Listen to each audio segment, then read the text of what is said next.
Turn it up. It's Gerod on the air, spitting truth in the booth. We ain't going nowhere. New Orleans City got us hard in the beat, but corruption creeping in, gotta take back the street. But corruption creeping in, gotta take back the street. From the French Quarter vibes to the Ninth Ward grind, he's the voice of the people, yo, he's one of a kind. Talking about the struggle, the hustle, the pain, but with each word he drops, he's bringing power to the game. Gerod on the radio, calling out the lies, bringing light to the dark, keeping hope in our eyes. He's the voice of the people, making changes unfold. In the city of NOLA, we're reclaiming our soul.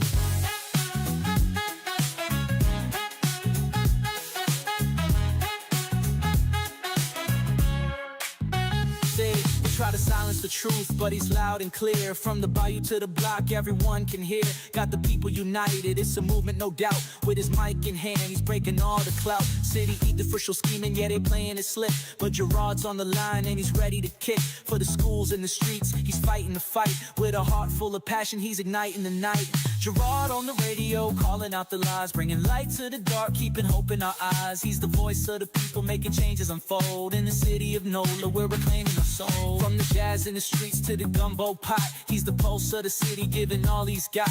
Together we rise, united we stand. With Gerod on the radio, we're taking back our land. So tune in, y'all, let the truth resonate. With Gerod on the mic, we're rewriting our fate. In New Orleans, the power is ours to embrace. Keep it real, keep it loud, let's uplift this place.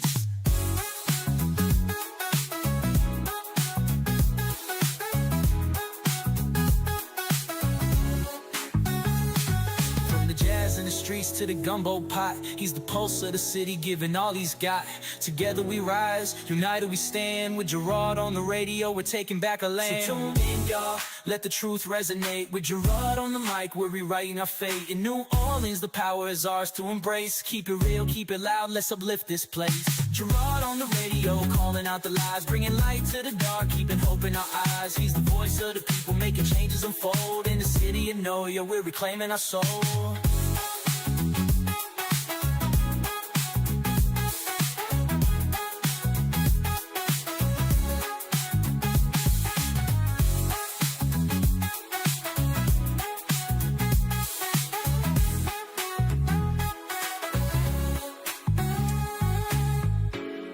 Yeah, tune in out, let the truth resonate. With Gerod on the mic, we're rewriting our fate. In New Orleans, the power is ours to embrace. Keep it real, keep it loud, let's uplift this place. Gerod on the radio, calling out the lies, bringing light to the dark, keeping hope in our eyes. He's the voice of the people, making changes unfold. In the city of NOLA, we're reclaiming our soul.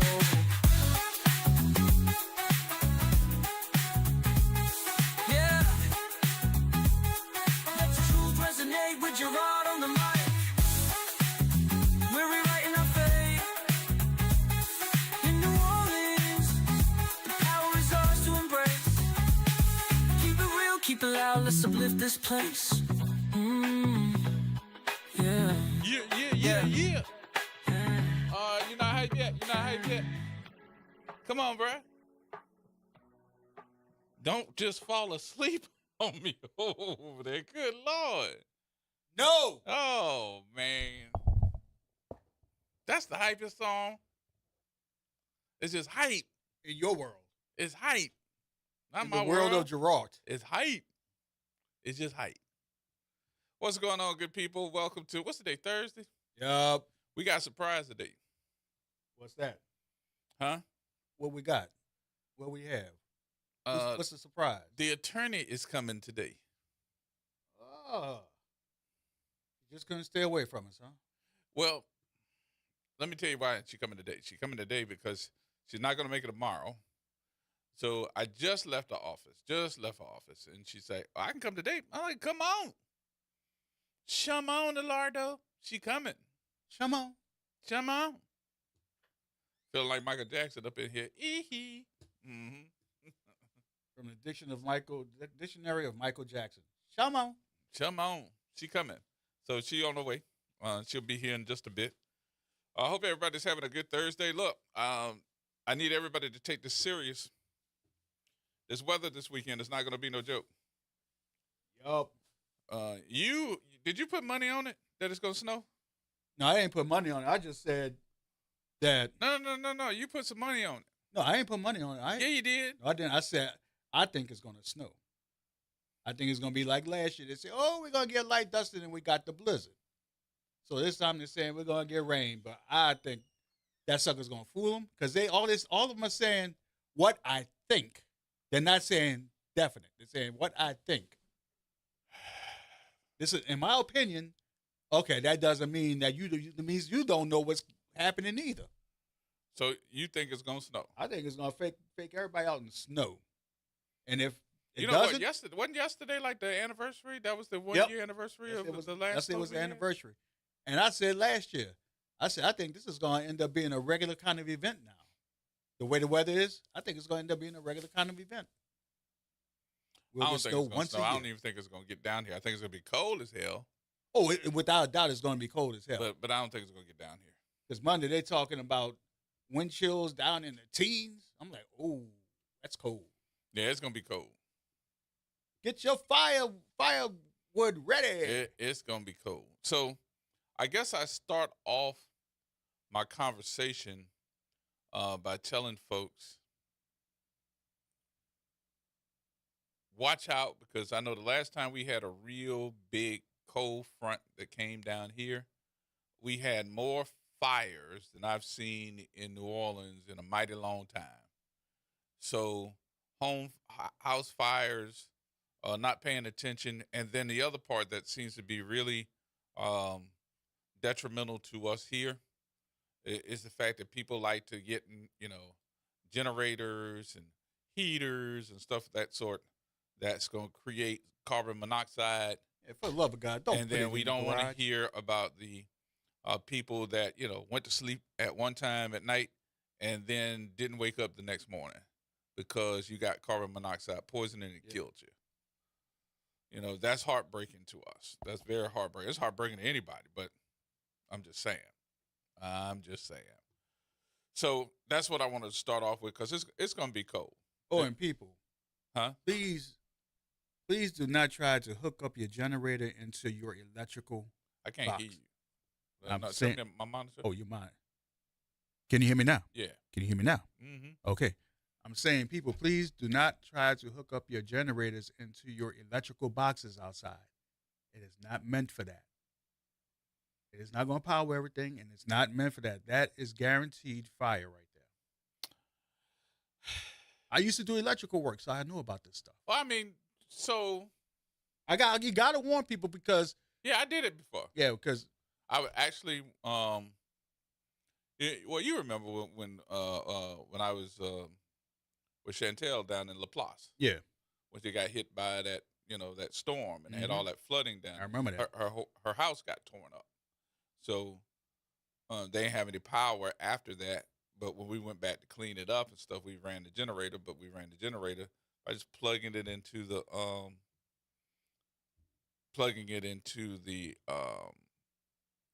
dryer. Right. The dryer circuit. Right. And it sent the power back through. And so it powered up the house. I ain't telling nobody to do that. Yeah. Because if you don't know what you're doing, you're about to blow something up. Or you're going to blow it up. Yeah. So that's why we got to warn people. I mean, especially if you don't have a generator that don't have the power. Yeah. I mean, they voted for Trump, so hey, you got to warn them about stuff. Huh? They voted for Trump, so you got to warn them about. Yeah, you got to warn certain people. What this do? Be like with Bugs Bunny, you turn into a whole light bulb. Yeah. And then the next story that I had was I was listening to V103 in Atlanta today. I was just listening to him on online, and the big topic in the news. Now you're gonna go, what? I want to tell you this: they broke the music. They stopped playing music so that they could do news. What? Yeah, the news was they needed to hear from the mayor, police chief, and a couple of other folks came on and said, we need folks to pay attention to us because we've got a problem. The problem is folks are fighting in line at Home Depot and Lowe's and all that to buy generators. They're getting in fights. Wow. They're acting an ass because they want the generators and they're running out. And folks trying to take the generators from those that are standing in line to purchase the generator, so folks are getting in fights. I'd find the strength to hit you over the head with the generator. Not you, but that person that's trying to take it from me. Oh yeah. So, well, I'm just saying, for real. Yeah, they're doing. I mean, think about it. If they're gonna fight over a chicken sandwich at Popeyes, you know they're gonna fight over a generator. Somebody was fighting over chicken. Man, when that chicken sandwich first came out and everybody was going crazy for that chicken sandwich that Popeyes had been having for years, they had people that actually got killed.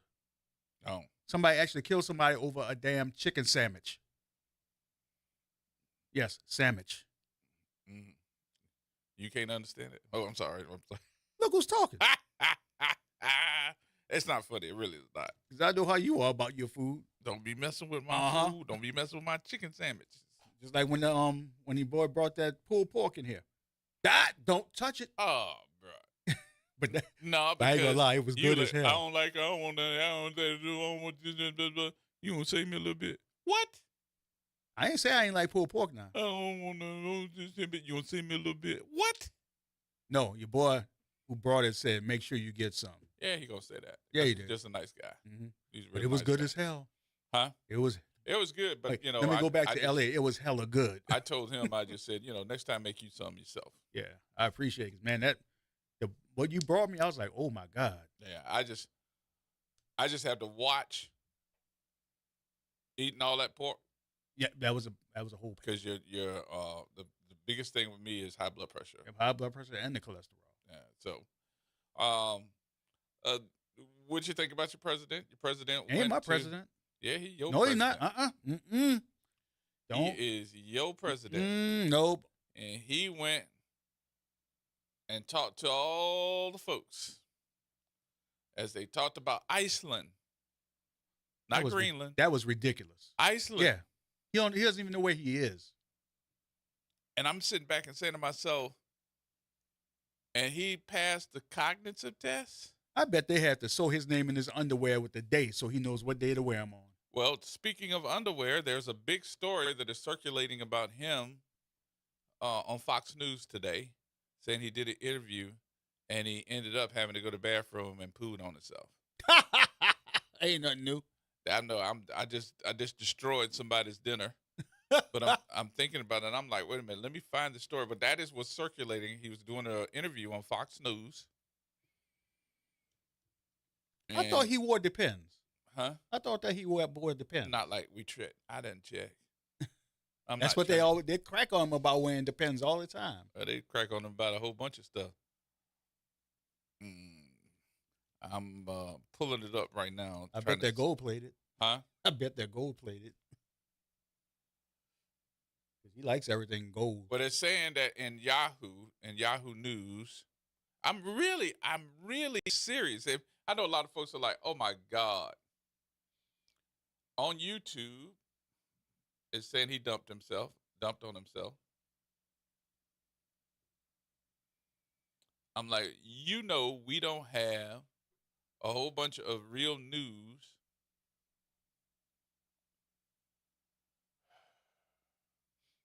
when we are trying to figure out, did the president of the United States soil himself? You should see just the links online. Fact check. This comes from Snoops. Says, no evidence that Trump soiled himself at Kennedy Center Honors Ceremony. No evidence there. I'm like, okay. He soiled himself? CNN headline saying that the Trump soiling himself issue is a hoax.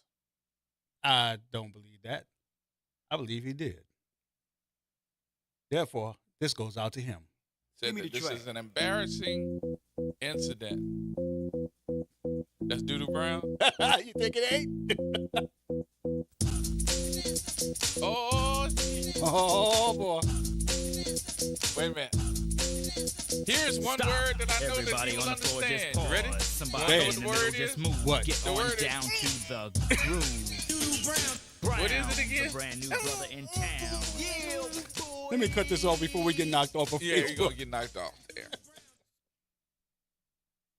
I dedicate that to him. But I'm like, we really have no news. His name is Doodoo Orange Brown. You have gone too far. You're lucky the doorbell is ringing. I gotta go answer the door. You want to go into a break first? Because you know that's her. Yeah, She need to let's get do that. situated That's the anyway. attorney. Yeah, she need to get situated anyway. All right, y'all. More coming up in just a minute here. We get the attorney in the building. Have her to come on in and join in on the conversation, and we're gonna get off the doo-doo. More next.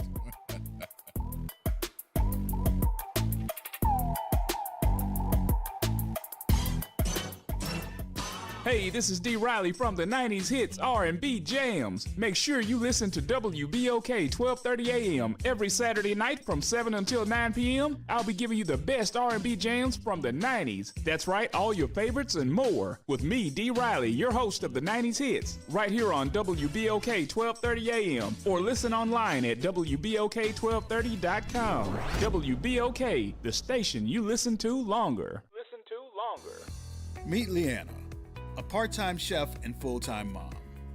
In the past, Leanna didn't have health insurance because she didn't think she could afford it. What she didn't realize is she qualified for Medicaid. She loves the coverage and peace of mind that comes with high-quality care.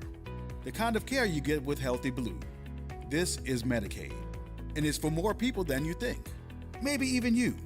To see if you qualify, go to myhealthybluela.com. This is The Law in Your Legacy. I'm attorney Pete Hamilton. I'm attorney Ryan Hamilton. Comparing the cost of will, successions, and trusts. A will might only be a few $100s, but your family could end up paying more in legal fees. Trust costs more upfront, but saves time, stress, and potentially thousands. Think of it as paying a little now to avoid a big bill later. Smart planning means big savings for your family. This is not legal advice. That's just a tip brought to you by Liberty Bank and Trust. For more information, go to libertybank.net or contact us at 504-915-5016. Interest rates and inflation are out of control. Is your credit card debt also out of control?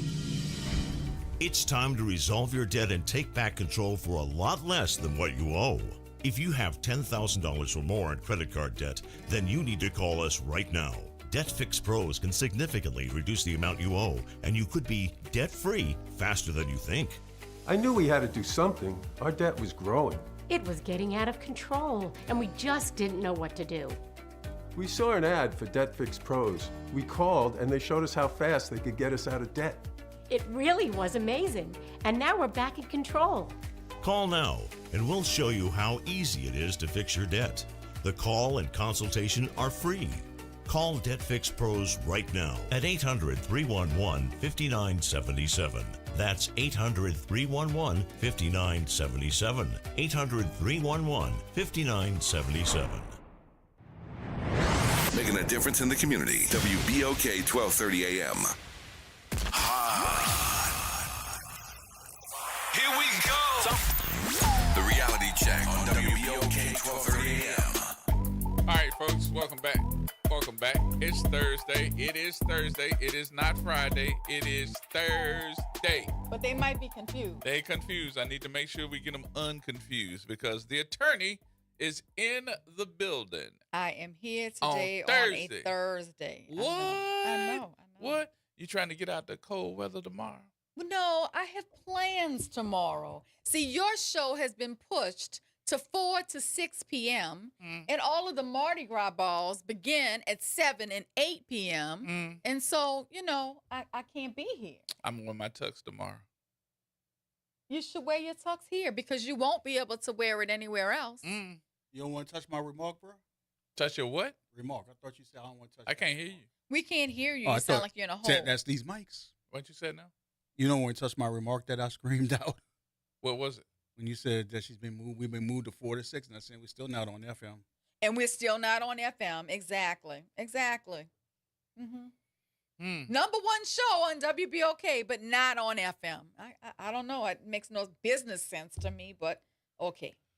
They gonna get the business. Get it. How are you? So I'm glad you're here.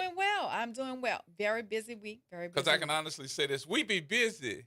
Yes, this is true. So today we got our Louisiana Supreme Court decision certifying the class for the John F. Kennedy High School students who were in the class of 2019 and 2020 and their parents. It's amazing that it's taking this long. It takes too long to get through the judicial system. And these kids have sometimes, I'm not saying that all of them have, but some of these kids have already moved on with their lives.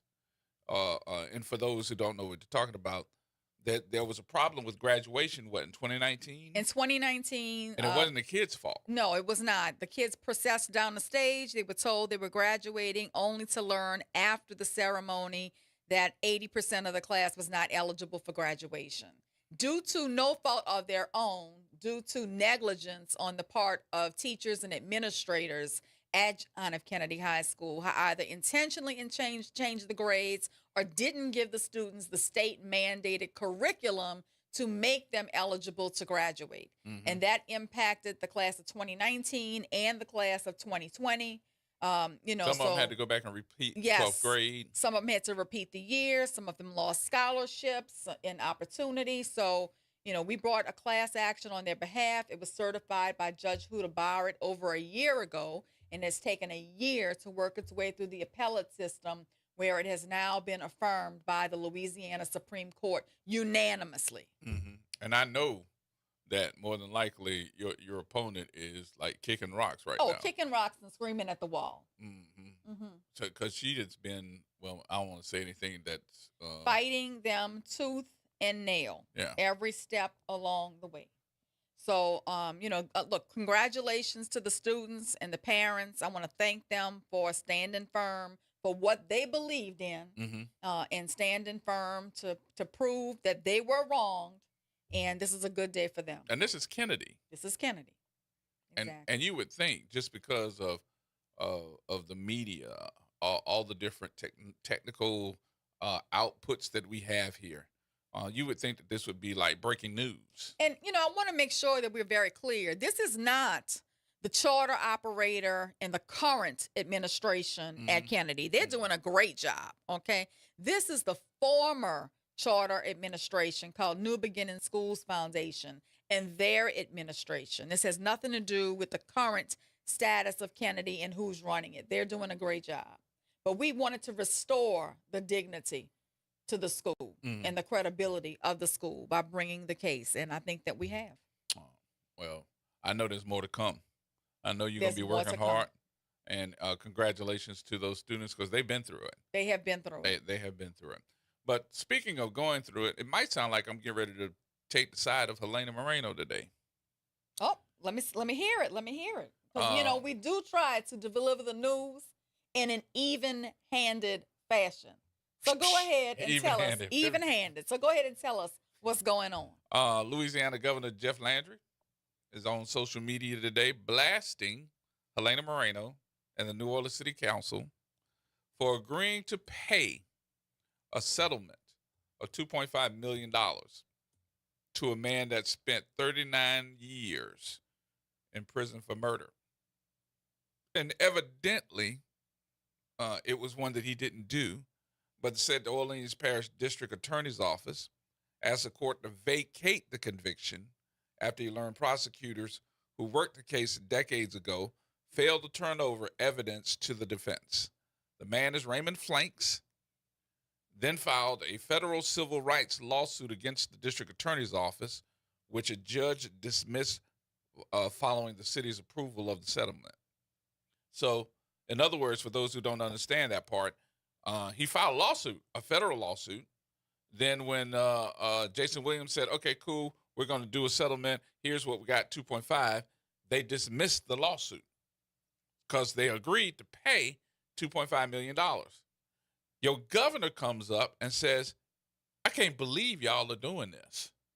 Why are you all doing this? Well, first of all, he's blasting the wrong person because Helena Moreno's ink is not yet even dry on the fact that she is now the new mayor. Mm-hmm. So all of this litigation and likely this decision to settle this suit out of court would have happened before Helena Moreno became the mayor. So that's lip service, and that's misplaced anger on the part of Governor Jeff Landry. And there are a myriad of reasons why people settle suits. But in this particular instance, it appears that there's some meat on the bone, that the evidence was not released as it should have been, and there was prosecutorial misconduct, which, is not Helena Moreno's fault. She doesn't run the DA's office. Mm-mm. So, again, misplaced anger at the mayor on the part of the governor. So one of the things, too, that seems to be interesting, and I say this because I don't know. That's first of all. Let me make sure I say that. I don't know, but it seems to be this way to me. I think, and I'll tell him, so I have no problem saying it. I think Jason, the district attorney, needs to really pay attention to the political side of who he is, what he is, and the friends and enemies that he has in this political position that he's in. Because I think that this is the year where he has to run for office again. And I wouldn't be surprised if the governor's office is thinking about putting somebody in that race to run against him. Well, they think the climate is right. Right. They're looking at the recent elections. They're looking at who has taken over and who's in, who's out. They're looking at the polling. They're looking at who voted, and they're making decisions, I'm sure, to put people in every race that's coming up. The judicial races, the DA's race. Mm-hmm. I mean, they're looking at all of that. There are a lot of people talking about a lot of that. There's a lot of talk right now about people running for different offices. So that doesn't surprise me at all that the governor also wants to put a horse in the race. But I'm speaking on the behalf of, don't forget you're going to get the media on. He's always going to get the microphone.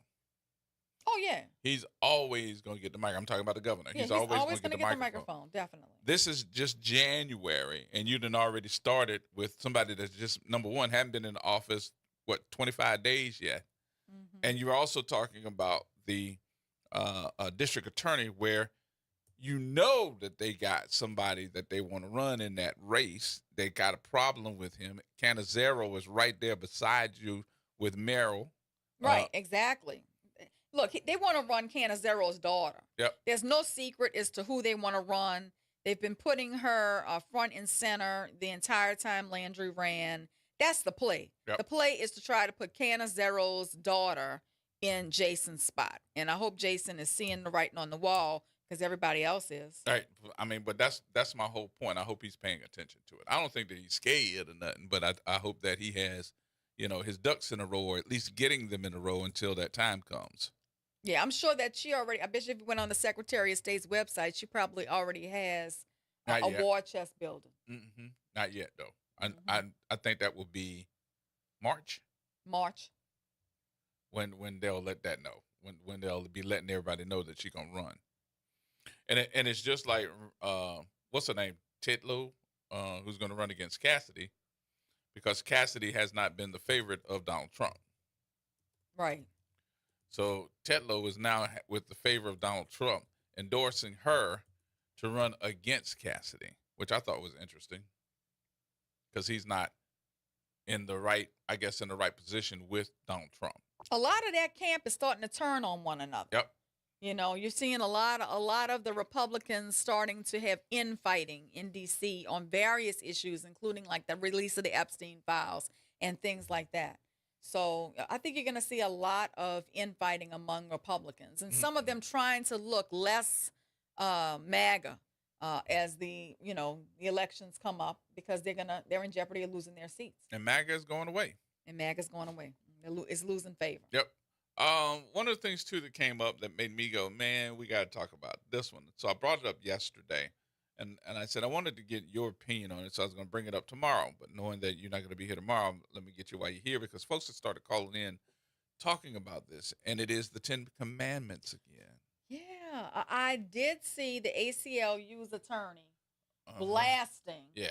How dare about you? this. How dare you on the Alana, steps of the Odoms. courthouse? Yes, on the steps of the courthouse about that. Mm-hmm. So that debate is definitely heating up. It's a First Amendment issue. It's freedom of religion issue, and it's definitely heating up. So one of the questions that I was asking the audience on yesterday, and I had my folks from Rise St. James here, so we didn't get through the full conversation, and I was trying to make sure that I did get to the conversation to feel, because I do think that African American folks are religious and spiritual, either one or the other, or maybe even both. So I was trying to figure out how they felt with this Ten Commandments issue. Do you think that it should be? Because we brought this up one time before, and I can remember some of the folks that were calling in, they were saying, well, nothing wrong with it. I guess here is the issue. And you know, I consider myself to be rather religious. But here's the situation. What are they going to use it for? What kind of indoctrination tactic are they using it for? Because as we can see, they are pulling books off shelves. They are defining what curriculum can be taught. Mm-hmm. They're posting this on the wall, and to what end? What is the goal? What are they trying to do with it? That's my concern. So what do you think? Well, I think that, you know, they try to pretend as if they have this super conservative Christian base, evangelical base. Mm-hmm. Yet they're protecting pedophiles with the Epstein files, which is very interesting. And, you know, I think that this kind of aligns with how they want to be perceived, but what are they using it for? I mean, you're pulling everything out of the history books, but you're posting the Ten Commandments. What's the slippery slope? I mean, you know, does everybody get to post what they believe in the classroom? So what about the folks that aren't Christian, that maybe Muslim? Well, that's the argument. It's unconstitutional because it violates their freedom of religion. And does that make?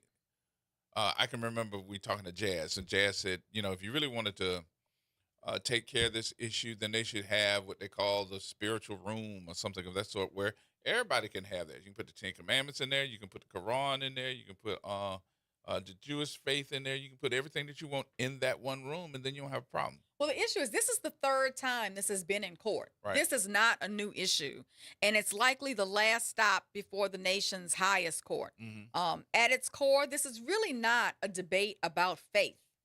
This is a constitutional battle over whether the government can mandate religious doctrine inside of public schools.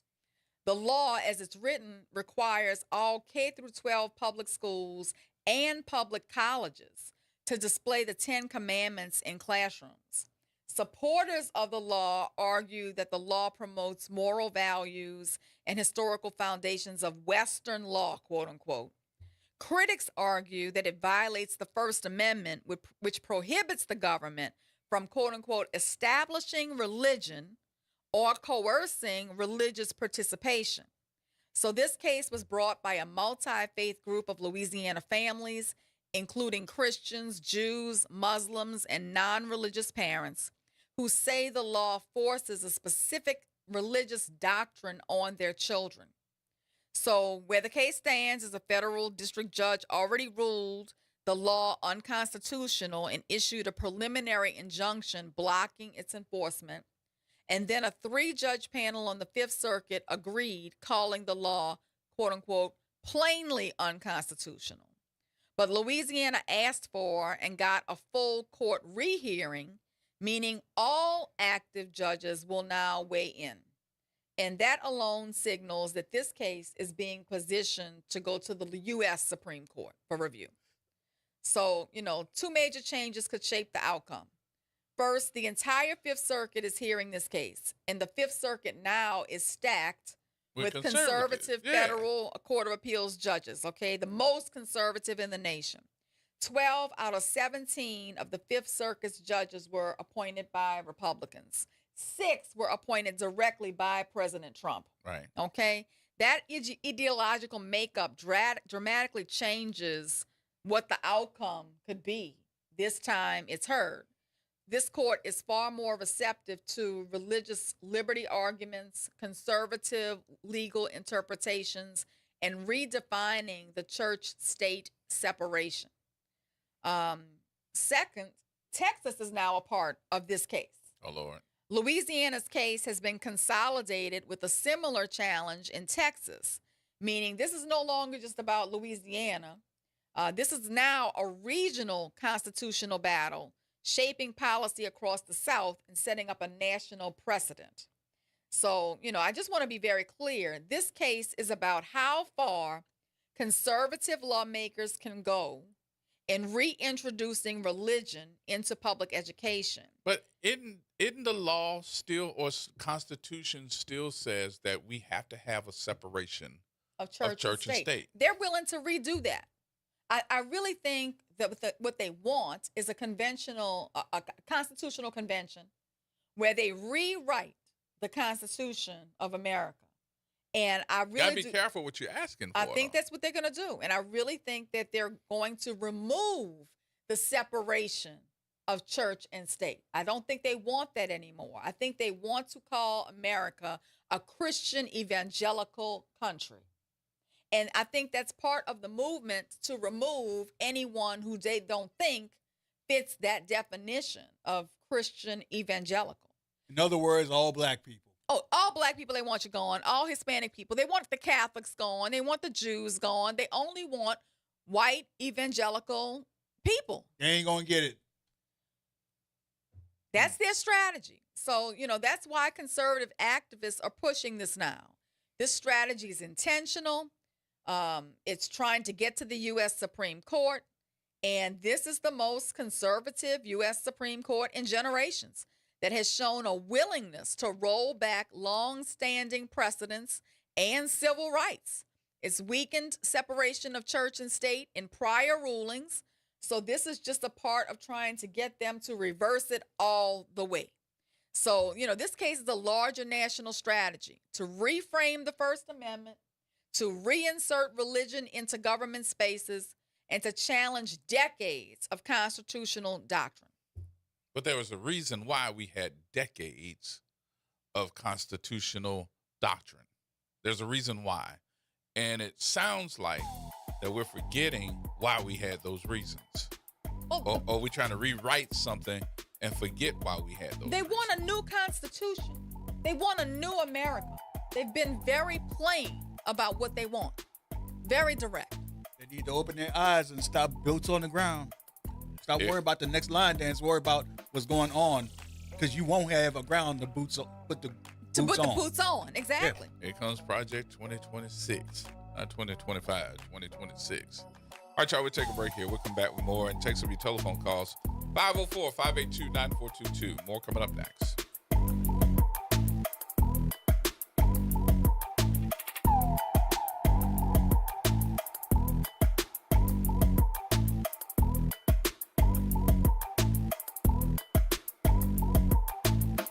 Hey everybody, it's Graylin Bryant Banks and Kimber White Dupree from the front porch. Some convos are too good to miss. Now you can pull up a chair to the front porch anytime. Just search WBOK Media and subscribe to the Front Porch Podcast. Download, share, and hit us with a 5-star rating, because New Orleans culture deserves to be heard loud and clear. Tired of the impersonal, one-size-fit-all style of banking? You deserve a bank that delivers exceptional service and personalized attention to your needs. That's the Home Bank Standard. Since 1908, Home Bank has been a trusted financial partner for businesses and families, because we go the extra mile to help you reach your goals. See for yourself why Home Bank is good for business, good for life. Stop by any New Orleans area location or find out more at home24bank.com. Home Bank, member FDIC. What if just $50 could open the door to your new home? Godot's is inviting you to enter their Key to Your Heart house raffle, where one ticket gives you a chance to win a 3-bedroom, 2-bath home in the city of New Orleans. The drawing will happen on Valentine's Day, February 14th. Tickets must be purchased by February 12th at 11:59 p.m. Enter now at Raise, RAYZE.it/key to your heart. A careless driver can change your life in an instant. Do you know what to do or who to call? If you've been injured in a motor vehicle accident and do not have an attorney, call Auto Accident Help Desk for a free consultation. We can answer all of your questions and estimate the potential value of your case.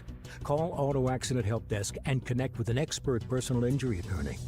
Call 800-269-4524.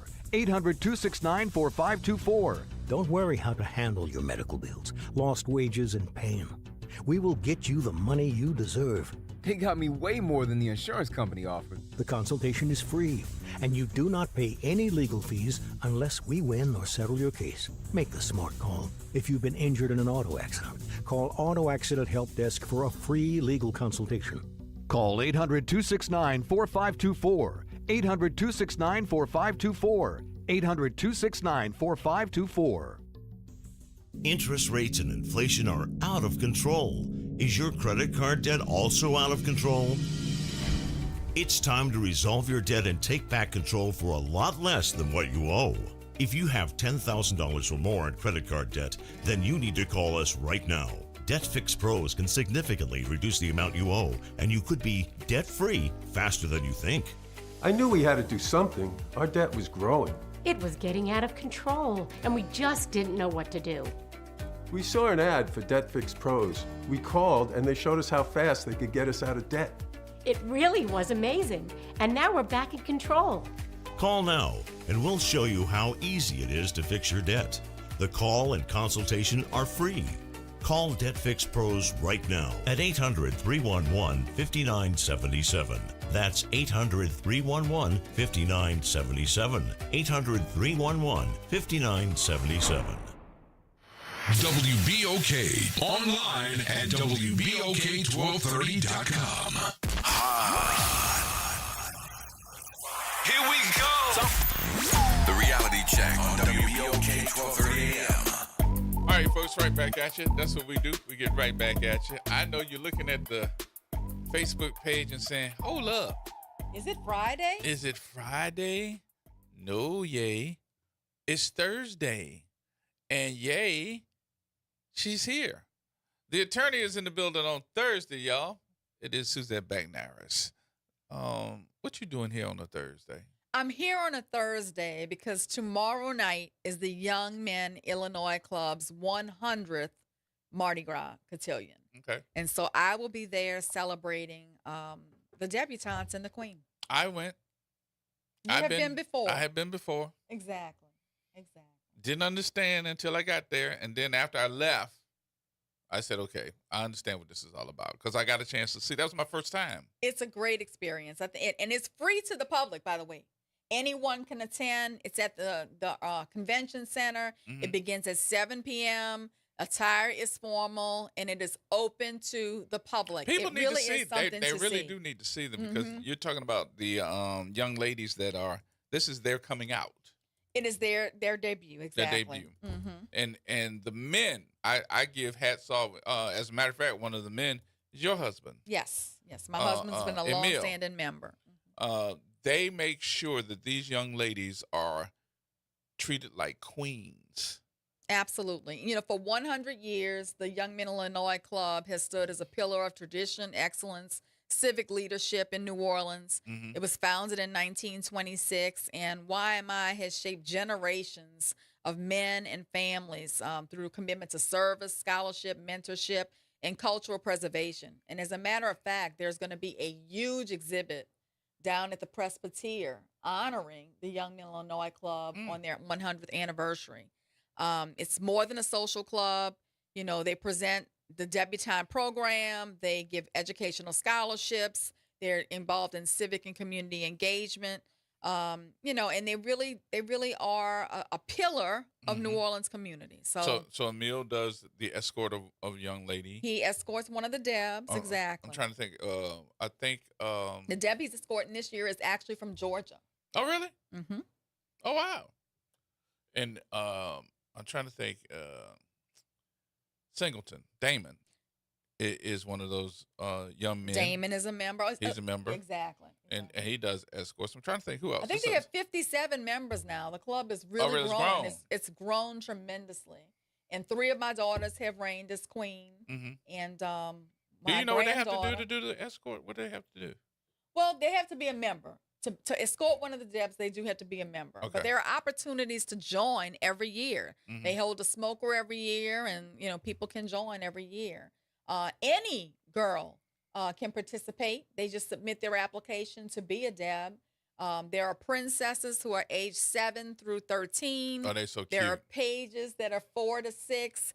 And then the debutantes are, I would say, juniors and seniors in high school up to sophomores in college. And what's the lady's name that teaches these young ladies all of the, I guess, The etiquette specialist. The etiquette. There's a new lady this year. Oh, I really? cannot think of her name, but it's gonna come to me. But there's a new etiquette specialist for this year. And they teach them all the different things, the curtsy, the waltz, and how to walk. They take them to a tea, which is a Mhm. great opportunity for them to learn social etiquette in terms of having a formal dinner. Which is a good skill to know as a business person. I mean, you go to a business dinner, you should know how to work the table, right? So they do that, and they have other seminars along the way. And it's a great bonding experience for the girls. I was a Deb in 1986, and I'm still in communication with the ladies who made their debut with me 40 years ago. You love this. I do. My granddaughter is slated to be queen in 2030. I went and I had no idea what I was walking into. Ladies and gentlemen, you need to know the whole story before you go. I'm talking about the fellas. You need to know the whole story before you go, because you're going to sit there and go, what did I go to? Or what did I just get myself into? But once I learned what it was all about, I was so proud of the fellas. Just not just proud of the ladies, of course, proud of them. But I was more, enough to just sit there and say, look at these men that have volunteered their time escorting these ladies, making them feel like they are the queen of the hour. Waltzing, who would ever say, yes, we need to do the waltz? They know how to do the waltz. They do so much in there. And it's like, what, 14, 15 of them? Yeah, 14 or 15 girls. And they are beautiful, and they do the curtsy, and they talk about their successes in school. I mean, it is a wonderful event. I felt a whole lot better afterwards than when I was just there, because I didn't know what I had walked myself into. I think it's so important to bring young girls to see this. Yes. I have invited a good friend of mine, Danielle Sanders' daughter, Jade, who was my little lady shot last year for Zulu, to come this year, because I think it's important for young girls to have the bar set for them high, where they're hearing all of the academic and philanthropic accomplishments of all of these debutantes who are older than them. And they recognize, okay, this is possible for me too. I can do the same thing these girls are doing. I can build the same kind of resume. Right. And that's the impact it had on my youngest daughter, Lauren, who was a page in her older sister Brittany's court when Brittany was queen. She sat there and she listened to all of these girls' bios about how great their academics were and their community service. And at 6 years old, she turned to one of the members' wives and said, when I'm queen, they're going to be standing up a long time here in my resume. Yes, indeed. And she went on to be the valedictorian, the first Black valedictorian of her graduating class at Ursuline. So when you expose kids to this kind of thing young, it kind of gives them the idea that they can achieve it too. And, a lot of people might say, oh, well, that's just bougie, blah, blah, blah.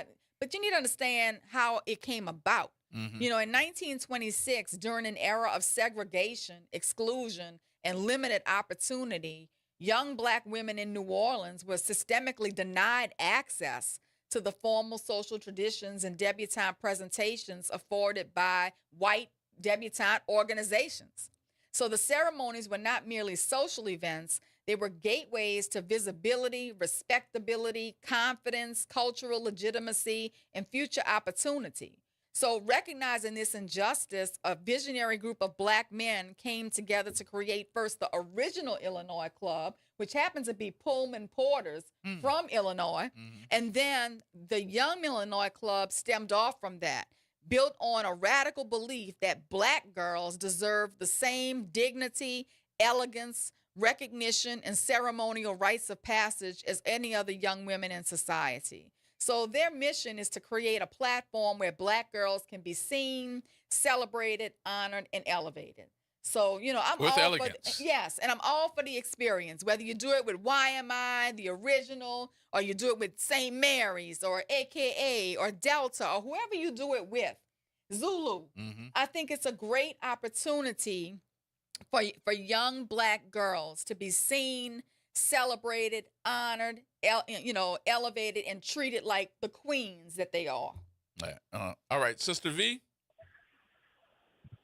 Absolutely. Good evening.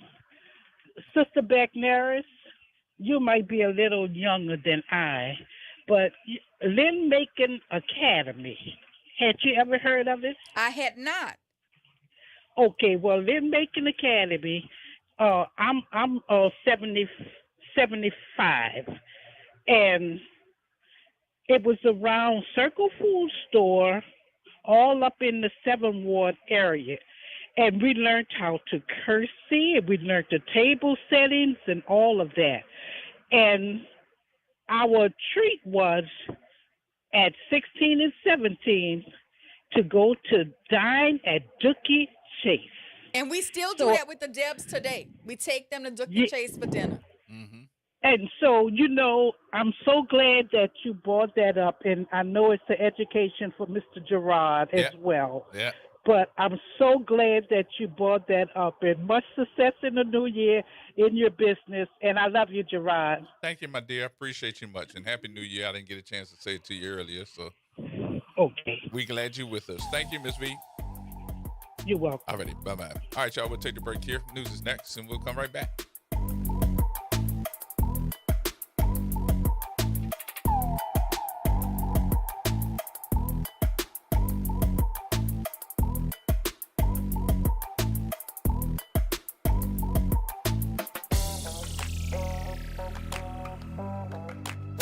From the campus of Xavier University, WBOK Go and Equity Media Station. I'm Bree Wood with BIN News Now. Former NFL reporter Michelle Tafoya has filed to run for the Minnesota Senate as a Republican, accusing Governor Tim Walz of embarrassing the state. I see massive government fraud exploding on Tim Walz's watch, ripping off taxpayers and embarrassing our state. Tafoya, a former NBC Sunday Night Football sideline reporter, has repeatedly criticized two Democratic Senate candidates online. Former NBA star Derrick Rose has launched a new venture, Rose's Flower Shop, a family-run business inspired by his retirement gesture of sending roses to loved ones. The online shop offers weekly drops of fresh bouquets and will host events in Chicago. And Morris Brown College has reversed course and reinstated President Kevin E. James just days after firing him without explanation. The board faced backlash over his abrupt removal ahead of a key accreditation review. Get BIN News Now on demand 24/7 on the iHeartRadio app.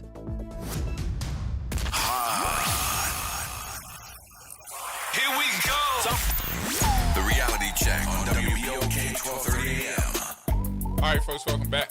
Welcome back. It's Thursday. It's 5 o'clock. You're getting off work on the way home. Please drive with care. Get yourself prepared for tomorrow, because tomorrow kicks off the weekend. And your governor is saying y'all need to be able to brace for some freezing weather over this weekend. Joining us on Thursday, because she didn't want to come in. That's what it was. She didn't want to come in on the cold weather for tomorrow. That's what it was. I had to be there for the 100th anniversary for She YMI. did not want to be out there in the cold weather tomorrow. I'm going to be out there with my 3 daughter queens, you know, celebrating YMI's 100th anniversary. The attorney extraordinaire, y'all. This is Suzette Bagnard-Roos. One of the things, too, that we talked about, and I think I alarmed a couple of people and had them to go to this meeting that they were having over at the school board, was because of the, I guess everybody saying, oh, you know, they're going to close down the Leah Chase School. and everybody got all upset. And I was glad to see the parents really fighting for it. But there's an article today that is in NOLA.com that made me ask, who wrote this, but did you ask the questions? So I want to read this article in NOLA.com, and the title of it was written by Marie Fazio. It says, New Orleans schools are improving, but enrollment decline looms, says the superintendent. So it says, NOLA Public School Superintendent Fatima Fulmore touted the district's academic progress during an annual address on the state of New Orleans schools, where she also described new efforts by the district to support the city's independently operated charter schools. At the same time, she warned the enrollment declines will pose serious challenges over the next few years and likely for some schools to close.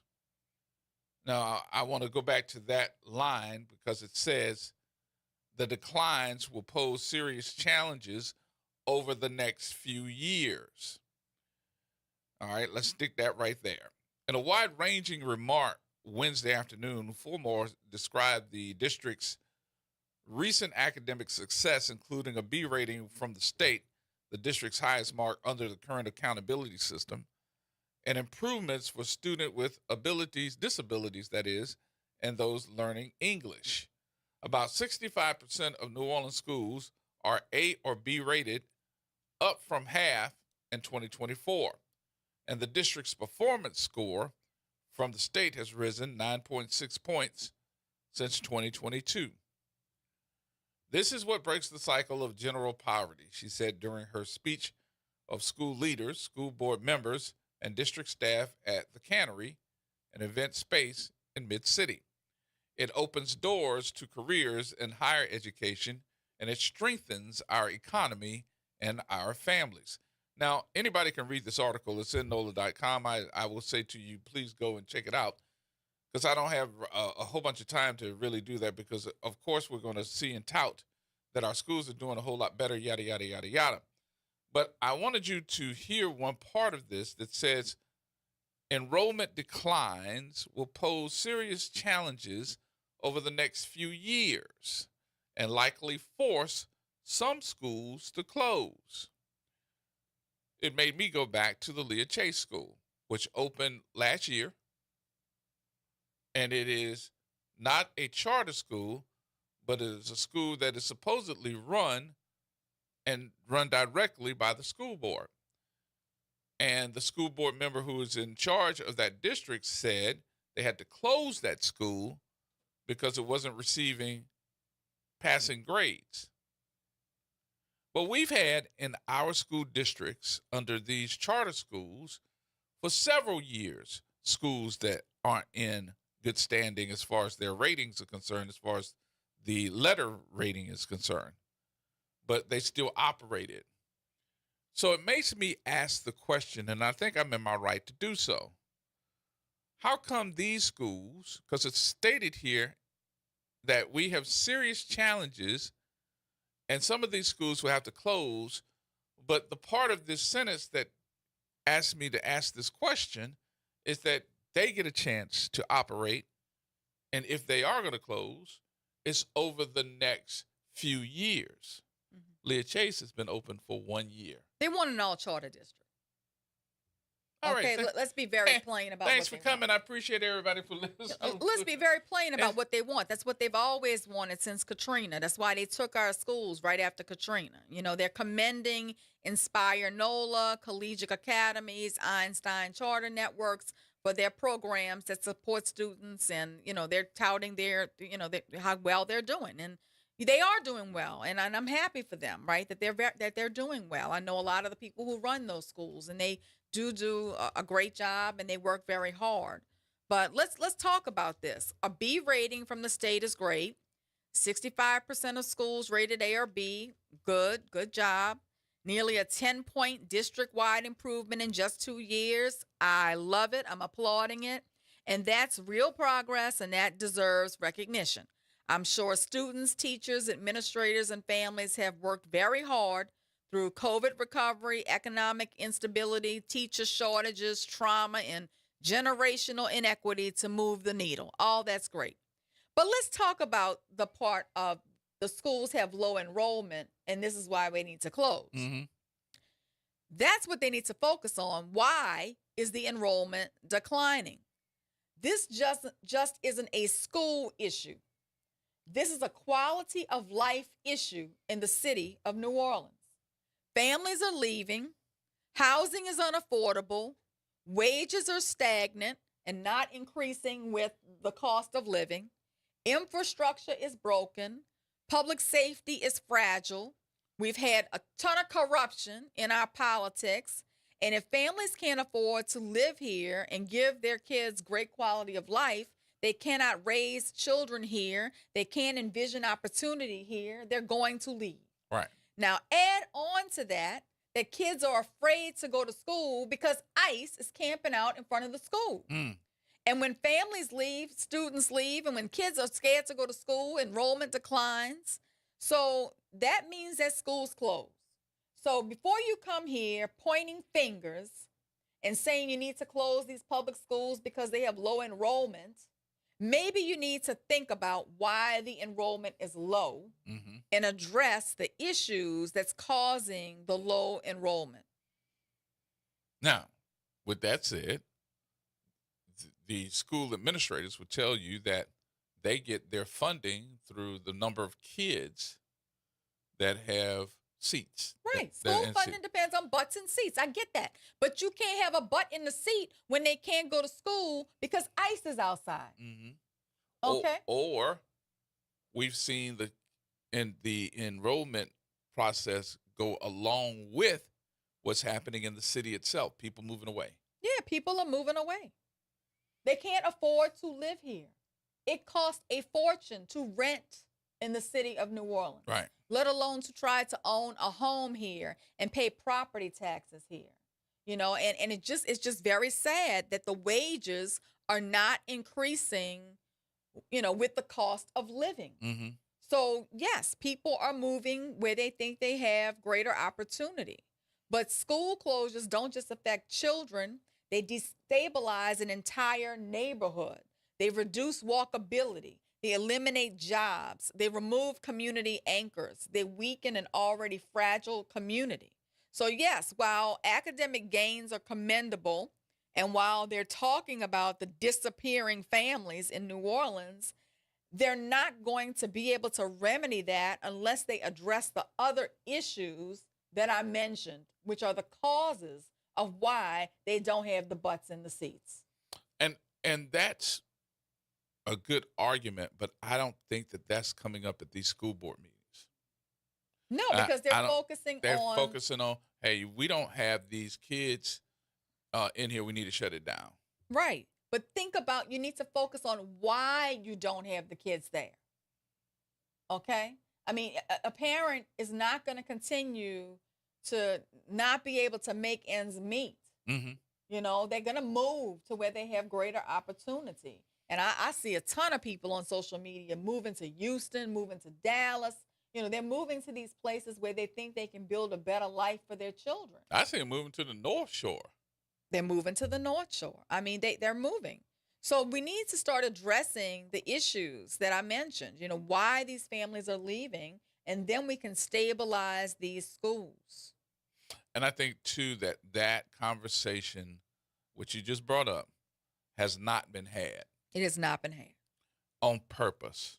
On purpose. And, you know, if they really want to create a school environment where kids thrive, where families feel supportive, then maybe they should think about creating student support systems inside of schools, health care inside of the school, guaranteed breakfast, lunch inside of the school, mental health clinicians inside of the school, attendance intervention. When you see kids not coming, find out why they're not coming. Right. You know, my mom taught elementary school for 40 years.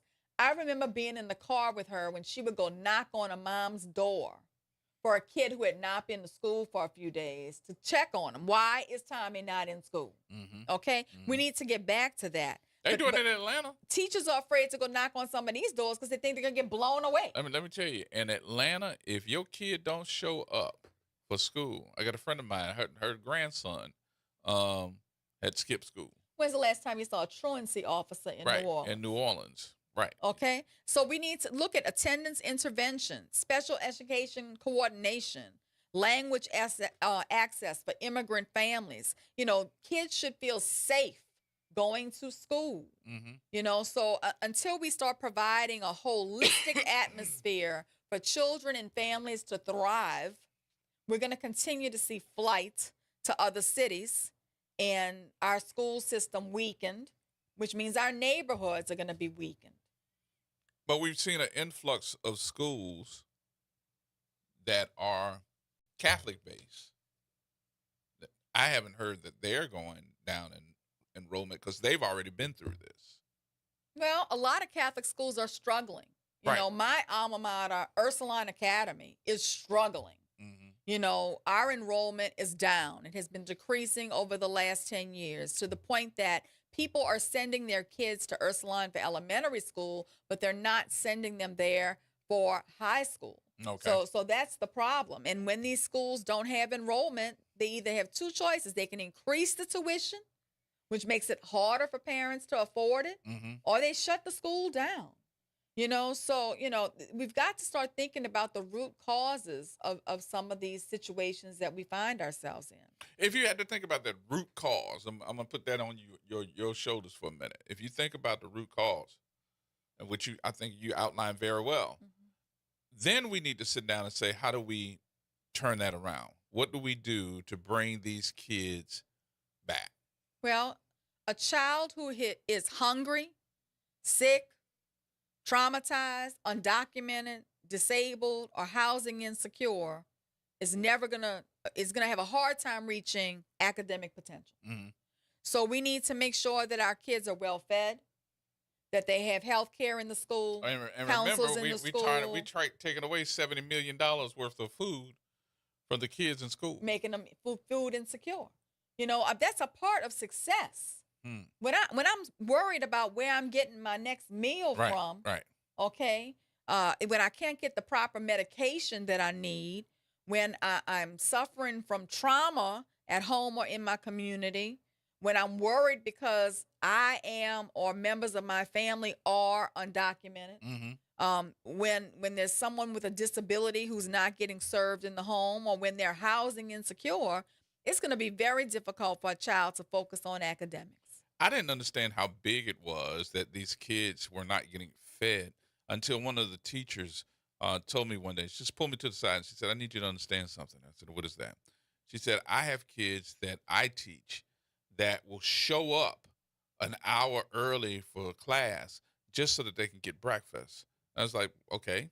She said, you really don't get it, do you? I said, no, what are you talking about? She said, that's the only meal they're going to have that day. Right. There's a lot of kids who only get breakfast or only get the school lunch. And then want to make sure that they stay late on days like Friday so that they can get, lunch and see if they can get, more than one lunch, because they're not going to get fed over the weekend, and the next meal they will have will be that breakfast on that Monday morning. And don't think it's just the kids attending public schools. Okay? You may not know, but a lot of organizations sponsor tuition for some kids to attend these Catholic schools, but they may not have the other supports that they need. So now you're putting a child from an impoverished environment where they may be food insecure, sending them to a Dominican and expecting them to function at the same level. Right. Okay? So we need to address the whole child, and that's how we sustain progress. But also, I'm going to put this out for the Black community. We need to start funding our own, because Xavier Prep has been struggling for a very long time, trying to keep its doors open. But we don't give back after they graduate. We don't give back after we graduate. Some do, but out of all the alum that have attended Xavier Prep, men and women who have attended Xavier Prep, they are woefully under giving. But why is that? Well, I don't really understand it. Is it because we don't do a good job with soliciting those folks Because I see here more people, to me, in my opinion, this is my opinion, and what I've seen since I've been here is the fact that more men and women are proud of their organizations that they attended. But do they give? But when you graduate, when you leave, and you become a grown person, do you give back to that organization? You know, I think it's very interesting, and I'm not going to say this person's name, but I'm going to say this. I had a very interesting conversation with someone who graduated from SUNO. Mm-hmm. And I was telling her, you know, you are the perfect person to be out front fundraising for SUNO because you have really succeeded in life. You are really out here in a really big position, and you know, people can look at you as a role model, and you've made all these connections professionally. You're the perfect person to try to, you know, spur a fundraising effort for SUNO. Mm-hmm. And she said, girl, I don't claim SUNO, I claim Southern. Mm. But you graduated. But you graduated from SUNO. Mm. Why you don't claim SUNO? I don't know. Are you ashamed because you want to say you went to SU? You want to say you went to Southern and Baton Rouge? You don't want to say you went to SUNO? I mean, I don't know what it is, but we need to realize that if we don't contribute to the organizations that contributed to us being who we are, then those organizations are going to die off. They're going to go away. I really don't think that people really understand the importance of a SUNO, because you don't get that nowhere else. No. I mean, a SUNO, where I come from, never existed. Affordable education. That you have day and nighttime classes. Right. And they make it affordable. If you can't afford it, they still make no it excuse that you not can to get an education. Right. Because you can go at night, you can go in the day. I mean, I don't understand it. I mean, Delgado, to me, is underutilized as well. You know, but you've got to fund these institutions or they will no longer exist. You know, and so I can't say enough about Xavier Prep. Y'all gotta support Xavier Prep. You gotta support St. Mary's. You gotta support St. Aug. You gotta support these schools, or they will not be able to sustain themselves. St. Aug is turning it around. Yeah. Their new, you know, president is doing a yeoman's job. Yeah, it has been. All right, folks. Purple. More coming up. Everybody hold tight.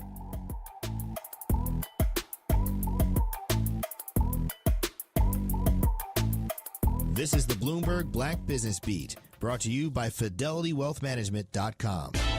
The Magnificent Seven, led by NVIDIA, have been dominating conversations on Wall Street for a while now. But black-owned and led Ariel Investments is finding value flying under the radar with smaller companies. Here's Ariel Investments founder, chairman, and CEO, John Rogers. We're still finding ideas in the small value space. You know, they really have been ignored. They're kind of the ugly ducklings when you compare it to NVIDIA and Apple and all these giant, exciting growth stories.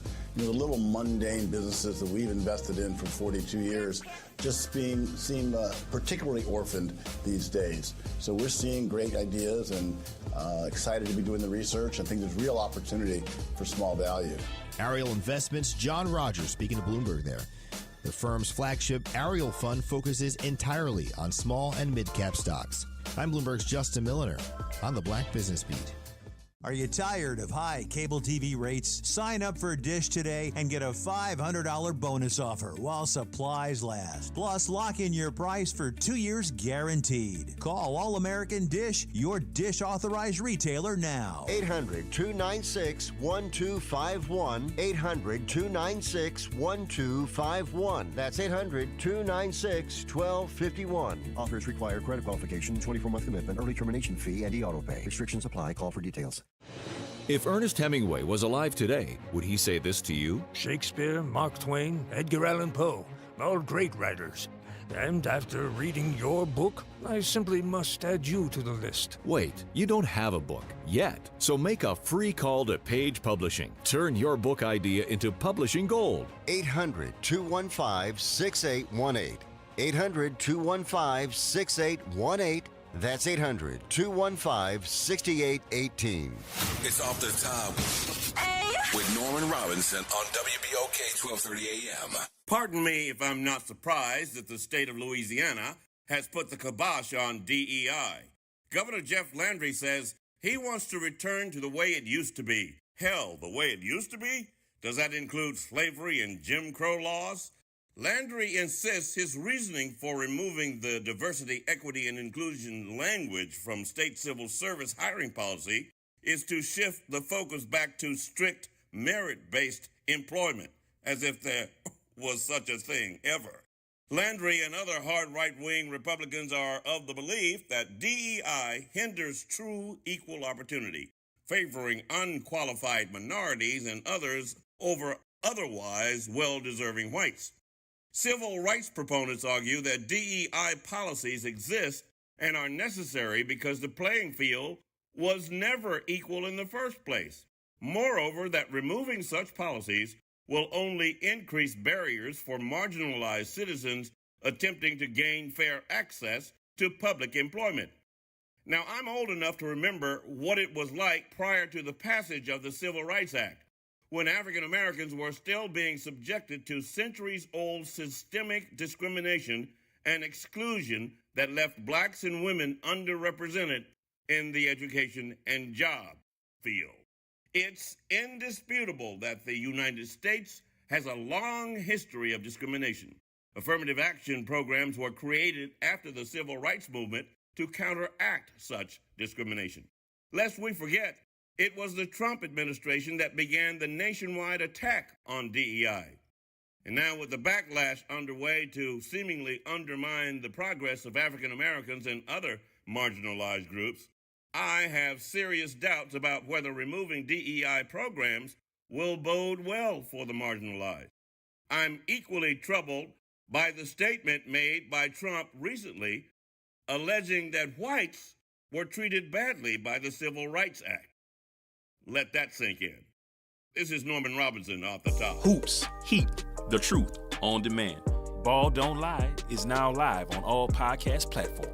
Tap in, search WBOK Media, find Ball Don't Lie, and bring the fire with you wherever you go. Download, share, and leave that 5-star review, because the game doesn't stop when the show ends. Tired of the impersonal one-size-fits-all style of banking? You deserve a bank that delivers exceptional service and personalized attention to your needs. That's the Home Bank Standard. Since 1908, Home Bank has been a trusted financial partner for businesses and families because we go the extra mile to help you reach your goals. See for yourself why Home Bank is good for business, good for life. Stop by any New Orleans area location or find out more at home24bank.com. Home Bank, member FDIC. What if just $50 could open the door to your new home? Godan's is inviting you to enter their Key to Your Heart house raffle, where one ticket gives you a chance to win a 3-bedroom, 2-bath home in the city of New Orleans. The drawing will happen on Valentine's Day, February 14th. Tickets must be purchased by February 12th at 11:59 p.m. Enter now at RAYZE.it/Key to Your Heart. Attention parents, the Willow School, an A-rated National Blue Ribbon School in partnership with Tulane University, is now accepting applications for grades K through 12. Willow offers a nationally renowned arts integrated curriculum, top science and engineering program, and competitive athletic program. The Willow School is the highest performing K through 12 school in the state. The Willow School, where minds soar and creativity flourishes. Learn more about the application process at willowschoolnola.org today. Making a difference in the community. WBOK 1230 AM. Here we go. The reality check on WBOK 1230 AM. All right, folks, welcome back. Welcome back. Everybody, make sure that y'all get out there today and at least early tomorrow and hit the stores and get your stuff together. Because you do not need to be out in this weather over the weekend. That's what I was talking about. No, tomorrow's my last public appearance. Well, actually, that's not true. The Big Shot flag raising is on Sunday. I don't think that's going to happen. I think the weather is supposed to, the rain is supposed to come in. This weekend. But the cold is supposed to be here Sunday night. But the Big Shot flag raising is scheduled for Sunday. So I guess I'll be inside of the Zulu Social Aid and Pleasure Club because I will not be outside. They can tell me that they raised the flag. All right. I just think that they're going to have to postpone it because that weather's going to come. I had to call my sister because my sister's up right in the middle of all that stuff. So I was like, whatever you got to do, get your stuff together. And I had to teach her how to use the generator because in North Carolina, when the power goes out, they don't. The power's going to go out here. No, I mean. The wind is going to blow and the power's going to go out. And they're going to snap. Those power lines snap up there, and it takes days, sometimes weeks. Well, don't be surprised if when the wind starts blowing, your power goes out. So you better get yourself I'm with you on that one. with a battery-operated flashlight and whatever else you might need, all your blankets, with everything you need. Well, last night when I was driving home, I take Hain, and I saw a convoy of electrical trucks. Yeah, I have no confidence. I have no confidence in Because you know, up here at Xavier, I shouldn't say Xavier itself, but up in this area, the power used to go out all you the can time. sneeze and the power goes out. Yeah. And with It's the that new same way where I construction, it's live. not helping none. No, same way where I live. I have no confidence that we're going to keep power all weekend. All right, Galloway.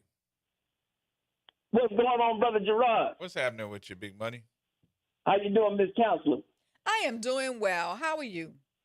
Hey, man, first of all, shout out to y'all. These conversations that y'all had for the last 30 minutes, man, I hope our people are paying attention. Salute and much respect to both of y'all. This is a conversation that we must have, man. And y'all so right about this winter weather. Don't get caught slipping, my people. The last time this storm came through, right here where I'm living in Austin, the state of Texas lost 246 people.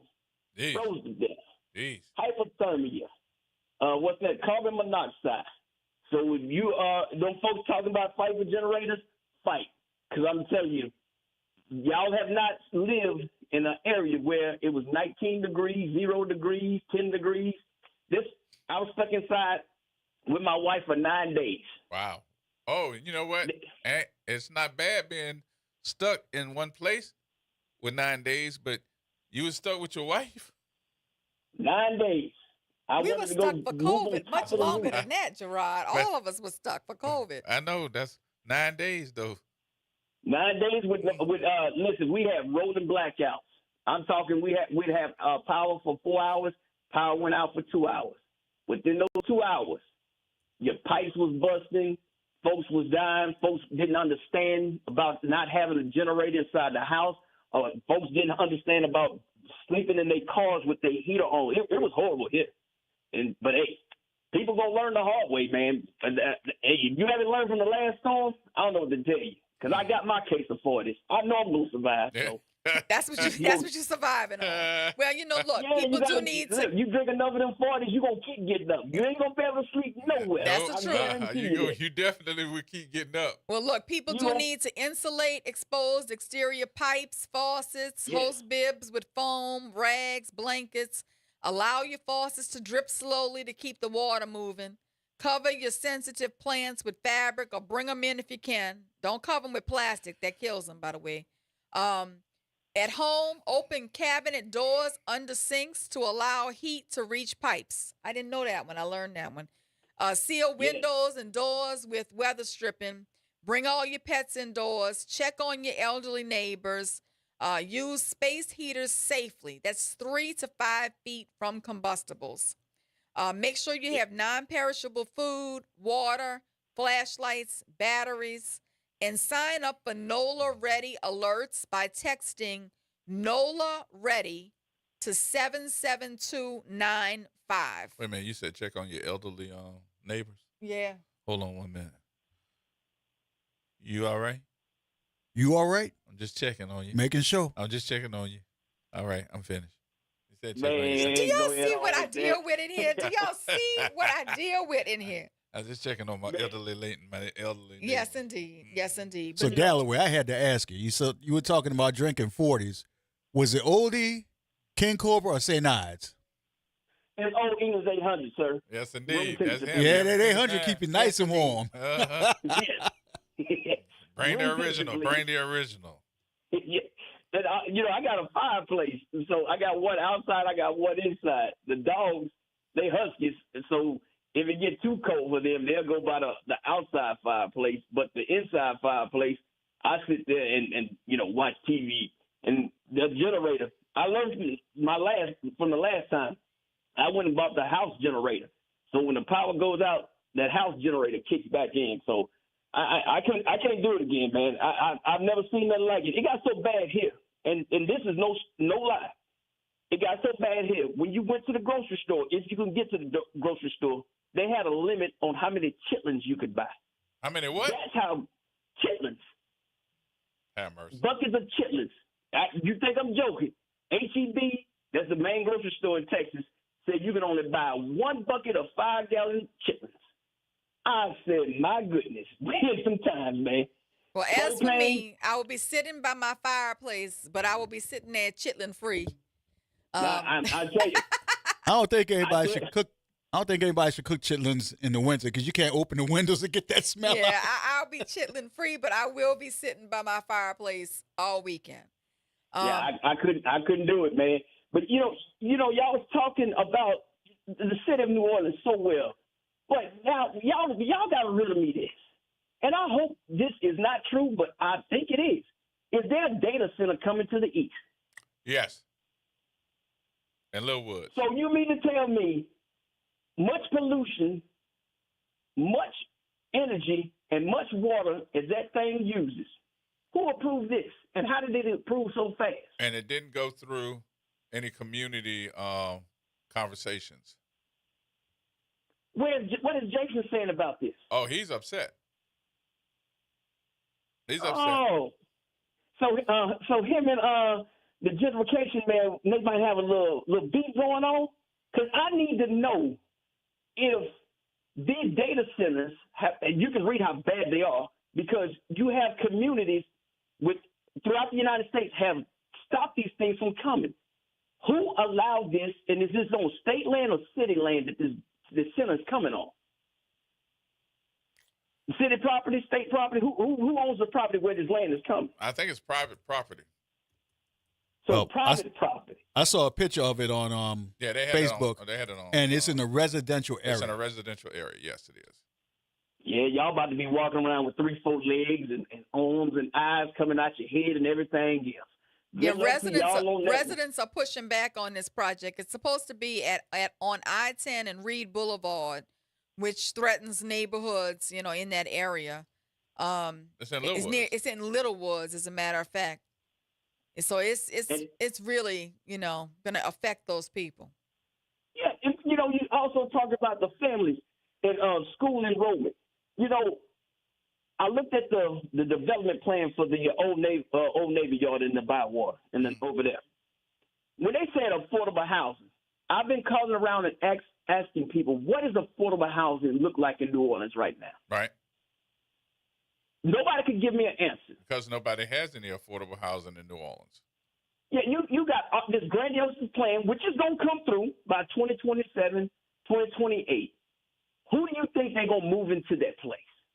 Those same hipsters, these same folks that's coming down here that's not having children or don't have children, and they just occupying. Just look at all that stuff that happened in the Bywater. Did you hear a family had to move out or a family lost a car? It was individuals losing cars. The people moving here are not having children or don't have children. Mm-hmm. And the folks that actually have children are moving. Go to Houston, Atlanta, and Vegas. I guarantee you hear somebody say, what's happening, bro? Or say, baby. They from New Orleans because the affordable living is a lot better and a lot cheaper, which is crazy because the amount of people that New Orleans has and the infrastructure that we have, you would think that the housing would be a lot cheaper. But the housing market right now in New Orleans is so crazy. Well, back in the day when I first moved here, Galloway, you could get a nice 2-bedroom apartment for $500, $600 a month. Yes. And it seemed to me that after Katrina, when they came in and redid the housing here, it was to push those folks out and to keep those from coming back that they didn't want back, because the cost of those new, affordable housing, as they called it market rate. But my question has and always been, what market are you talking about? Because market rate doesn't necessarily mean it's the market rate for New Orleans or a medium-sized market. You're talking about market rate for a large market. And I used to have those conversations with the federal man that would come in and oversee the building of these new facilities, the tearing down and the building of them. When I first started getting involved in real estate development, about 2006, 2007, you were able to buy doubles in the city of New Orleans for, $50,000 to $80,000. Now the average cost of a double is $250,000. And then they're purchasing these doubles and they're selling each side as its own condo for $300,000 a piece. So they're making 100% or more profit, 150% profit on the sale with the flip. So, that just gives you an idea. I mean, a lot of people have sold their family homes for $50,000 to $80,000, and now these things are worth $250,000.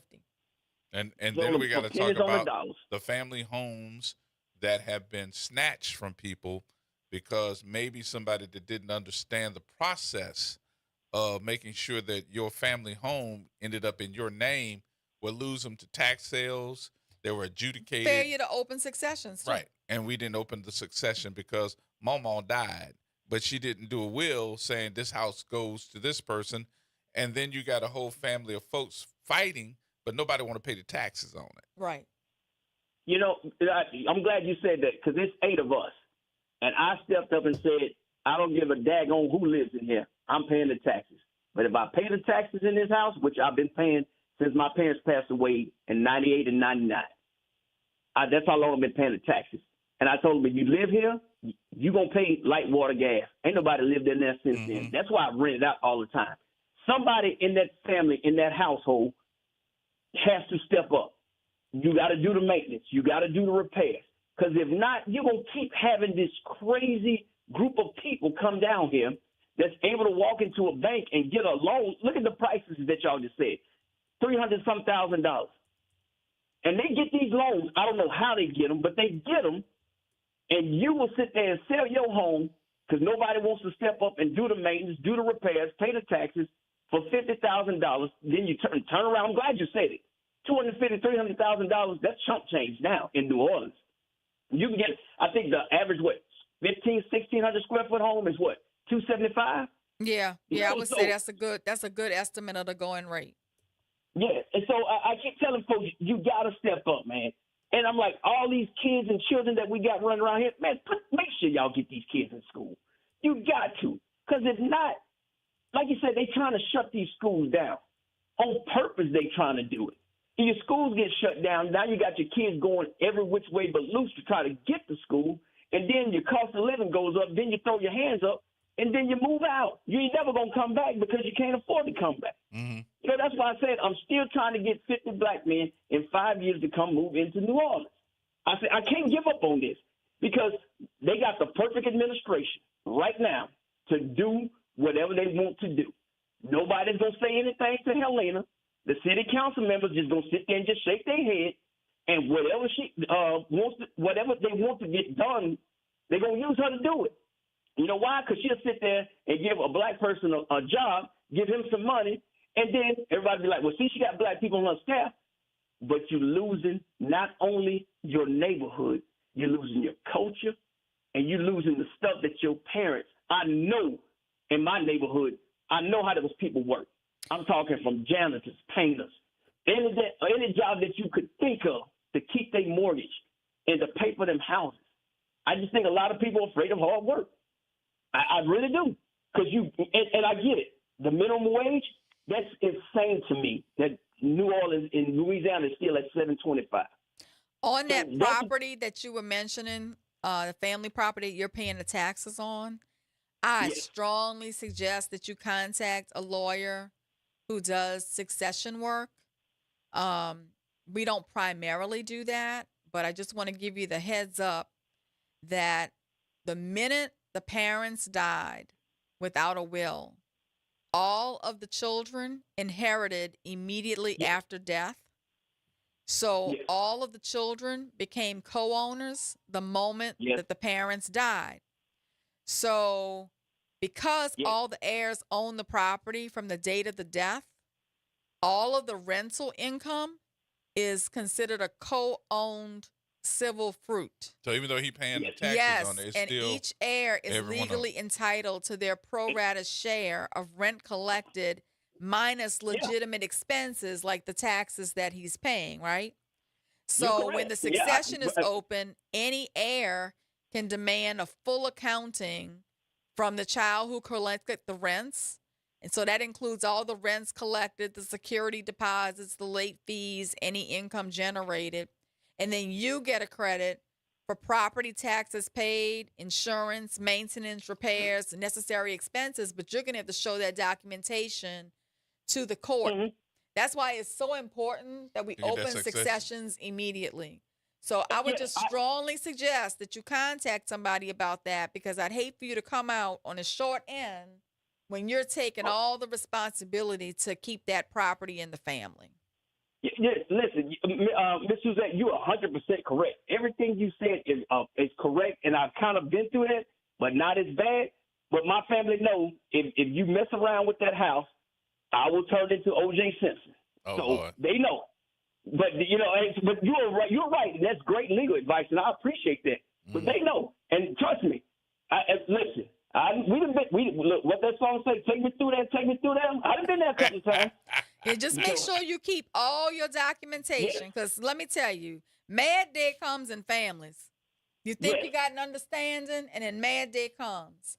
So I would strongly suggest you consult a succession attorney, just run it by them and get a little bit of advice on that. Yeah, hey, I appreciate that. Yes, it's either do that or put that O.J. Simpson throwback on. And I'm pretty sure they want me to talk to an attorney. But thank y'all for the information, and man, y'all stay warm down there, because I got a lot of drinking to do this weekend. Yes, so y'all have a good weekend, my brother. I'm going to start calling you Big 40. That's all. Mm-hmm. The Big 40. OE, room temperature, please. Yes. All right, have a good one. All right, brother. So do you think we're taking this serious about this weekend? No, I don't think people are taking it seriously this weekend. We're under a state of an emergency now. Well, yeah, I'm hearing all of that. Meanwhile, I'm planning my outfit. I'm getting my clothes together for the ball tomorrow, for the flag raising on Sunday. So, I mean, I'm sorry, but we just don't take this kind of stuff as seriously as we should. I'm going to go get my shovel and put it in the car. Give me some gloves. Yeah. Come get you. You going to be with Emil? What, tomorrow during the day? I have court in the morning. No. I'm saying during the weekend. Y'all going to be together? Oh, yeah. We're going to be at home. Okay. All right. No, y'all going somewhere. I'm going to be home until I got to go to a flag raising on Sunday. More coming up, folks. More coming up. The ball tomorrow, the flag raising Sunday. My grandma told your grandma, I'm going to set your flag on fire. My flag might catch on fire by the fireplace. Yes, indeed.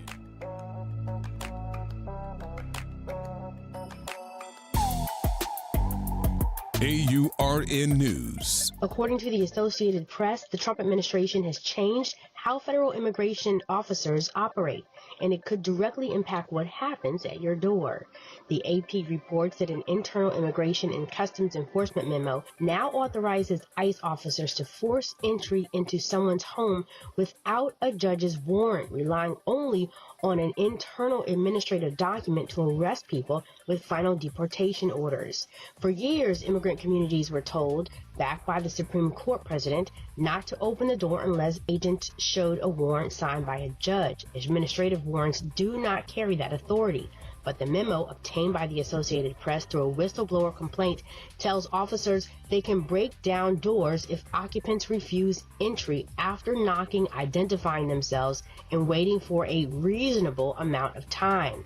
But is this constitutional overreach? For AURN News, I'm Ebony McMorris.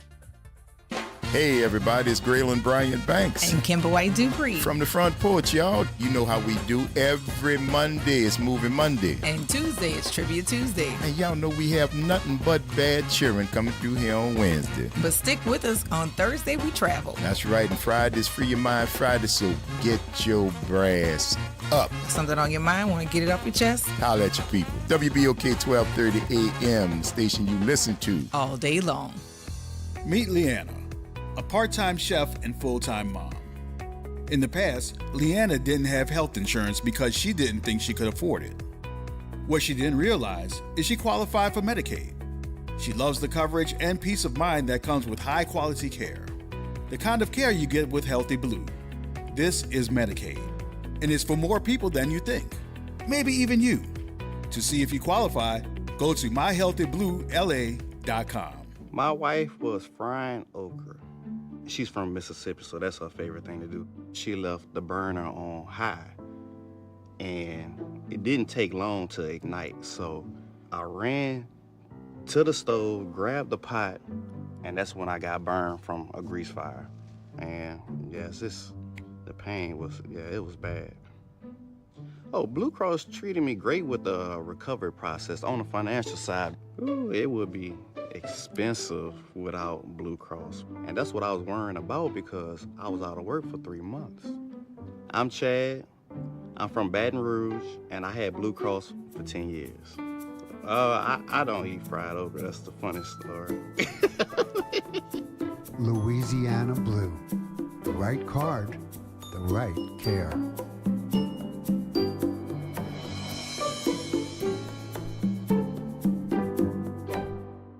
LifeCare provides valuable whole life insurance to cover final expenses such as medical bills, burial costs, and unpaid debt.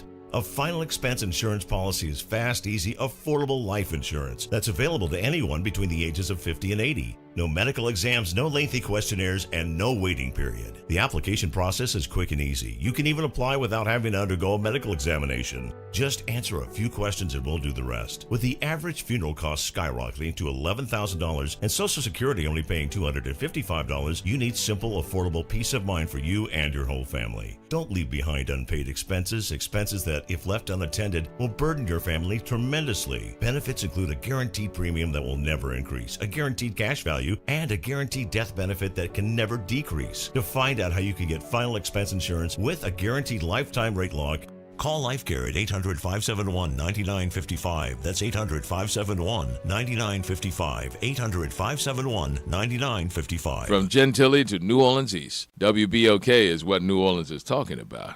WBOK. Here we go. The reality check on WBOK 1230 AM. Absolutely would be awful. Marilyn DeGrosse has lived in her Little Woods neighborhood of New Orleans East for about 45 years. It's a wonderful neighborhood. It's quiet. We have children running around the place. We have a lot of seniors here. When she and her neighbors got a card last month about a development project across the street from her neighborhood, she immediately got concerned. We thought, what? Data centers? Those are noisy places. We don't want that necessarily. According to documents filed in the city's Department of Safety and Permits, that data center by MS Solar Grid Data is described as a prefabricated office building for computers. It would sit on 2 pieces of property at I-10 and Reed Boulevard. From what we've seen, they draw a lot of electricity and they need a lot of water to manage the equipment. So it's very concerning to the community. President of the East New Orleans Neighborhood Advisory Commission, Don Hebert, says because part of the proposed property is zoned residential, new zoning would be needed for it to happen. We would like a residential neighborhood, single-family homes on this property. In this November letter, a representative from MS Solar Grid Data invited residents to a December meeting to talk about the project. DeGrosse was there and says her mind was not put at ease. She and her neighbors are worried about noise and light pollution, a strain on resources, property values, and traffic. We want peace and quiet in our neighborhood. We don't want all of those things that can disrupt our way of life. WWL Louisiana called the representative from that meeting to get a better understanding of what the data center would look like. The number you have reached is no longer in service. The number was disconnected. Our emails went unanswered. We do want economic development, but we want something that would benefit the community. And this definitely would not benefit this particular community. Community members support the interest, but don't want a data center across the street from their front doors. Data centers alone are fine. They're needed, but not in a residential neighborhood. And there's a lot of land here in New Orleans East where that kind of thing can be built. And for DeGrosse, built in a way that maintains her community's quality of life. Mike McDaniel, WWL, Louisiana. And whether a zoning change happens will need to be determined by the Department of Safety and Permits, and then it has to be approved, and it's not clear when that might happen. All right, we want to thank WWL Television for allowing us to use their audio here. That's the data center stuff coming out to New Orleans East. I guess my question though, Suzette, is the fact that, how do you put this out here when nobody in the I don't think they went through the proper channels to do that. Of course not. They got over They on don't people know with this one. Mm-mm. The folks just don't know. Yeah. And I've got to ask a question. Since when did the Reed area and all that become Little Woods? Little Woods is always way back there by Lincoln Beach. Since when did all of New Orleans East become Little Woods? When did that happen? This ain't part of Little Woods? And that No, doesn't look Little like Woods Little Woods has to me. always been back there by Right. Lincoln Beach. Right. This is not Little Woods, That's the not area Little they're Woods. talking about. This is off of I-10 by Reed. This is like Lake Forest. Yes, Forest that's Lake Estates. Forest That's, area. oh, yeah, that's that area. I don't know why they're calling it Little Woods. It's not. But I noticed that after the storm I know they started one doing thing. that. If I had a house right there, I'd be raising some hell. Oh, I yeah. would not want a prefabricated office building for computers that's going to drain electricity and water in my neck of the woods. And across those the street people from my have property. already already been through hell when you had those apartments that were there. I can't remember what they Because were they called. consider New Orleans East the throwaway zone. Yeah. Okay. And I thought that the mayor's platform was trying to show that she valued New Orleans East and she valued the constituents out there by putting a substation out there and all those things. But this is showing them you disrespect their property rights. Yep. So, and then to not have it go through the proper channels, somebody's getting over here. I'd love to know who's going to benefit financially from putting this there. I would suggest that the residents owns the there, land? yeah, who owns the land, Mhm. follow the money. Follow the money. Who owns that land? Who's benefiting? Which campaign donor is benefiting? Because this seems to be getting done without going through the proper channels. And did anybody really know? Because evidently they were like, we didn't even know. But I was just listening to the lady. She was like, I've been here 40 years. Right.